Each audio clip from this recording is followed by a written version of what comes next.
안녕하세요. 13차시 2차 방정식의 근과 계수와의 관계 디딤 영상 시작하도록 하겠습니다. 오늘 배우는 내용은 여러분들 앞으로도 상당히 유용할 내용이니까 잘 알아두시면 좋겠고요. 근과 계수와의 관계라는 것은 이제 2차 방정식의 계수만을 가지고 두 근의 합이라던가 아니면 두 근의 곱 이런 것들을 구해내는 것을 의미합니다. 그래서 오늘 어떻게 되는지 왜 이런 성질이 성립하는지 같이 알아보도록 하겠습니다. 자, 먼저 2차 방정식 ax제곱 더하기 bx 더하기 c는 0이라고 하는 것에 두 개의 근을 알파랑 베타라고 한번 이름을 붙여볼게요. 그럼 사실 우리가 근의 공식이라는 것을 알고 있으니 근의 공식을 이용해서 저 알파 베타를 직접 구하는 것도 가능합니다. 한번 구해볼게요. 우리 공식 알고 계시죠? 자, 2a분의 그쵸? 마이너스 b 플러스 마이너스 루트 b제곱 마이너스 4ac라는 것을 알고 있습니다. 자, 그렇다면 여기에서 우리가 편의상 알파라고 하는 것을 가운데가 플러스인 a라고 한번 더 보고요. 그러면 이렇게 되겠죠? 자, 그 다음에 베타라고 하는 건 나머지 근이니까 2a분의 마이너스 b 마이너스 루트 b제곱 마이너스 4ac 이런 식으로 둬보도록 하겠습니다. 근데 매번 이렇게 근의 공식으로 구해서 얘네들을 더하고 빼고 하려면 계산이 상당히 복잡하겠죠. 그래서 조금 일반적인 식에서 이걸 먼저 계산해 놓고 그게 만약에 간단하게 나오면 차라리 그 결과를 기억해서 써보자 라는 것이 근과 계수와의 관계입니다. 그럼 한번 두 개 더 해볼게요. 선생님이 요거 지금 이렇게 나눠서 썼지만 조금 2a분의 마이너스 b 플러스 2a분의 루트 이런 식으로 써도 되지 않을까요? 그래서 선생님이 그렇게 한번 나눠서 두 개를 더해 볼게요. 그러면 알파라고 하는 것은 선생님이 2a분의 마이너스 b 이거를 마이너스 2a분의 b 이렇게 써도 되죠. 플러스 2a분의 루트 b제곱 마이너스 4ac 그 다음에 베타는 여기에서 마이너스 2a분의 b 동일하고요. 가운데가 마이너스로 바뀐 애가 되겠죠.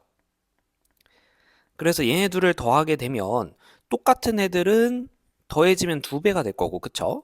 그리고 서로 부호만 반대인 애들은 더하면 사라질 겁니다.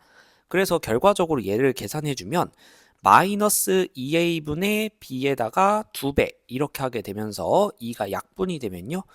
그럼 우리가 마이너스 a분의 b라는 심플한 결론을 얻어낼 수 있습니다. 자, 마찬가지로 곱하게 되면요.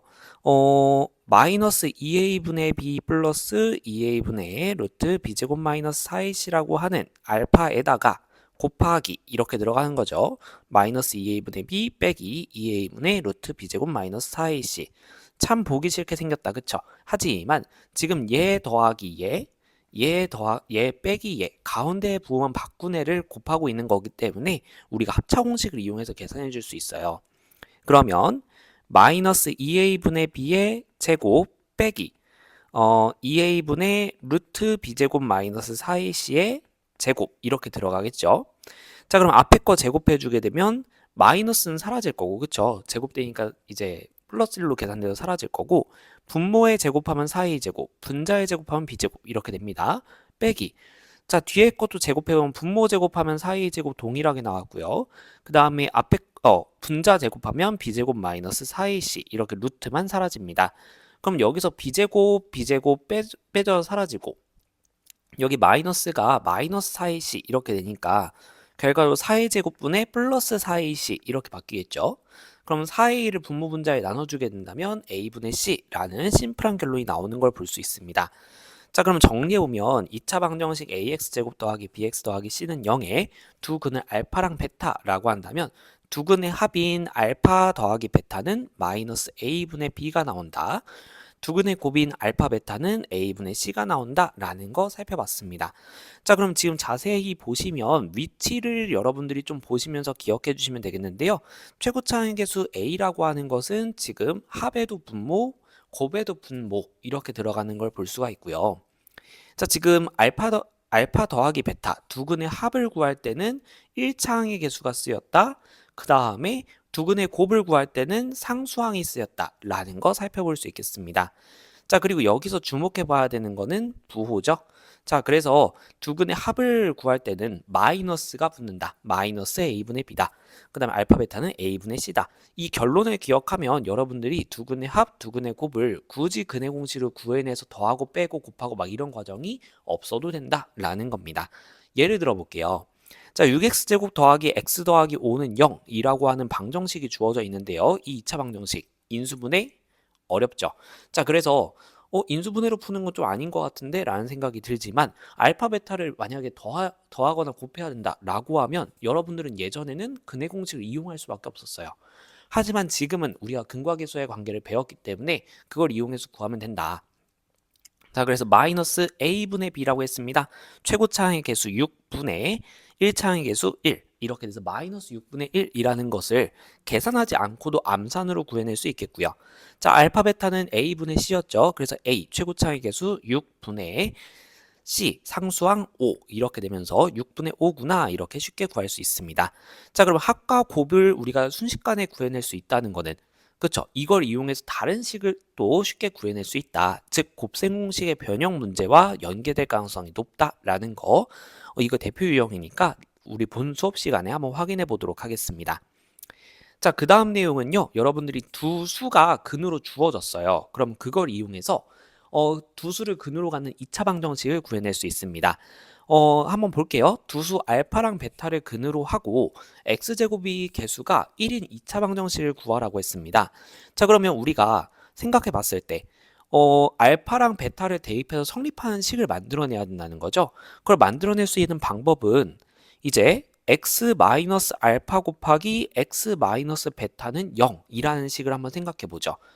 그러면 여기에서 만약에 x자리에 알파가 들어간다 라고 하면 앞에 게 0이 되면서 성립이 되죠. 그러면 알파라고 하는 것은 이 2차 방정식의 근이라고 볼 수 있겠죠. 마찬가지로 x자리에 베타가 들어간다 라고 하면 뒤에 게 0이 되면서 어쨌든 이 식이 성립이 되죠. 그래서 알파랑 베타를 근으로 갖는 방정식이라는 걸 확인해 볼 수 있습니다. 자, 그럼 요 식을 전개해서 정리해 보게 되면 어떻게 되냐면 x제곱 마이너스 알파 x 마이너스 베타 x 그걸 조금 묶어서 정리해 주면 마이너스에 알파 더하기 베타 x 그 다음에 더하기 알파 베타는 0이라는 식을 얻어낼 수 있게 됩니다. 자, 그러면 여기서 봤을 때 알파 더하기 베타라는 거 두 근의 합이죠. 알파 베타 두 근의 곱이죠.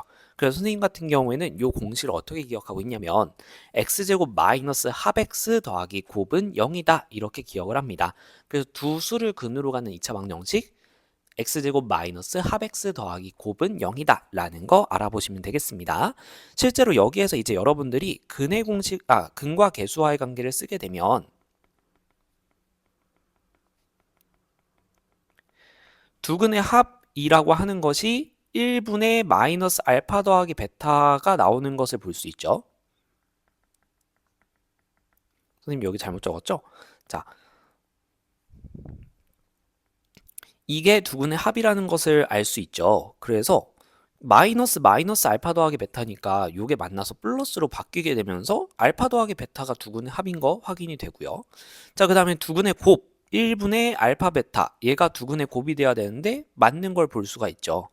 그러니까 근과 계수와의 관계로 확인을 해봤을 때도 문제가 없다라는 거 볼 수 있겠습니다. 예시 문제를 통해서 확인해 볼게요. 자, 두수 2와 3을 근으로 하고 x제곱의 개수가 1인 2차 방정식. 자, 공식 뭐라고 했죠? x제곱 마이너스 합 x 더하기 곱은 0이다 라고 했으니까요. 두수의 합과 곱만 구해내면 됩니다. 합은 5고 곱은 6이다. 이거 금방 구할 수 있죠. 그러니까 우리 x제곱 마이너스 5x 더하기 6은 0이구나 이렇게 찾아줄 수 있는 거예요. 자, 근데 선생님이 아래에 CF 해가지고 비교해가지고 적어놨습니다. 똑같은 수를 근으로 해요. 근데 x제곱의 개수가 2래요. 자, 그러면 이건 어떻게 되는 걸까요? 그쵸? 아까 우리가 이 식을 처음에 세웠을 때를 생각해 볼게요. x-2, x-3 이런 식으로 2와 3을 대입했을 때 각각 0이 될 수 있는 식을 생각한 다음에 요걸 전개했었단 말이죠. 근데 우리 이렇게 놔두고 보게 되면 x제곱의 개수가 1일 수밖에 없어요. 그쵸? 그럼 2로 만들려면 여기에다가 2만 곱해주면 되지 않을까요? 그래서 2 곱하기 x제곱 마이너스 5x 더하기 6은 0 이렇게 하게 된다면 전개했을 때 2x제곱 마이너스 10x 더하기 12는 0 이게 똑같이 2와 3을 근으로 가지면서 x제곱의 개수가 2인 2차 방정식이죠. 자, 근데 선생님은 여기서 두 번째 줄에 주목을 해보려고 합니다. 자, 보시면 아까 우리가 기억했던 x제곱 마이너스 합x 더하기 곱이라고 하는 식이 이렇게 있는데 거기에다가 최고차항의 개수만 곱해준 형태죠. 그래서 x제곱의 개수, 최고차항의 개수가 이렇게 다른 수, 1이 아닌 수로 주어졌을 때는 우리가 아는 공식 x제곱 마이너스 4x 더하기 곱이라는 공식에다가 그 최고차항의 개수만 곱해주면 충분히 쉽게 구해낼 수 있다라는 거 봐주시면 좋겠습니다. 자, 그래서 오늘 내용 이렇게 근과계수와의 관계 봤는데요. 요거 내용은 상당히 쉽지만 그렇지만 여러분들이 꼭 기억해 주셔야 되고 잘 연습해 두셔야 되는 파트 중에 하나니까 잘 봐두시길 바라겠습니다. 그럼 본 수업 시간에 뵙도록 하겠습니다. 고생 많으셨습니다.